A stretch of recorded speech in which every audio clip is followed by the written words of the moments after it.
நேற்று வரையும் அஜித் அவர்களை பயங்கரமாக புகழ்ந்து கொண்டாடி தள்ளிட்டு இருந்த அணில் குஞ்சுகள் திடீர்னு அஜித் அவர்களையே கடிக்க ஆரம்பிச்சிருக்காங்க. அதாவது அஜித் பேசிய அந்த முழு வீடியோவையும் பார்த்துட்டாங்க போல். நேற்று வரையும் எல்லாரும் என்ன சொல்லிட்டு இருந்தாங்க, அஜித் விஜய்க்கு சப்போர்ட் பண்ணிட்டாரு, விஜய் மட்டுமே பொறுப்பில்லை அந்த கரூர் சம்பவத்துக்குன்னு சொல்லிட்டாருன்னு பயங்கரமாக ஃபயர் விட்டுட்டு இருந்தாங்க. அஜித் அவர்களையும் தலைக்கு மேலே தூக்கி வச்சு கொண்டாடிட்டு இருந்தாங்க.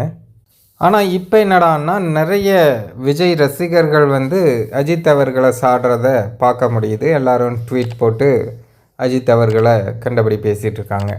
இதுதான் தற்குறிகளோட உண்மை முகம். திடீர்னு இப்படி பேசுவாங்க, திடீர்னு மாற்றி பேசுவானுங்க.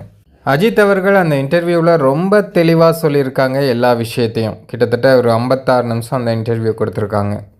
சும்மா அவனுங்களுக்கு தேவையானதை மட்டும் வெட்டி ஒட்டி எடுத்து வச்சுக்கிட்டு பரப்பிட்டு இருந்தாங்க. இப்போ மற்ற விஷயங்களும், அவர் பேசின எல்லா விஷயங்களும் சோசியல் மீடியாக்களில் வைரலானதுனால இப்போ உடனே அஜித்தையே கடிக்க ஆரம்பிச்சிட்டானுங்க.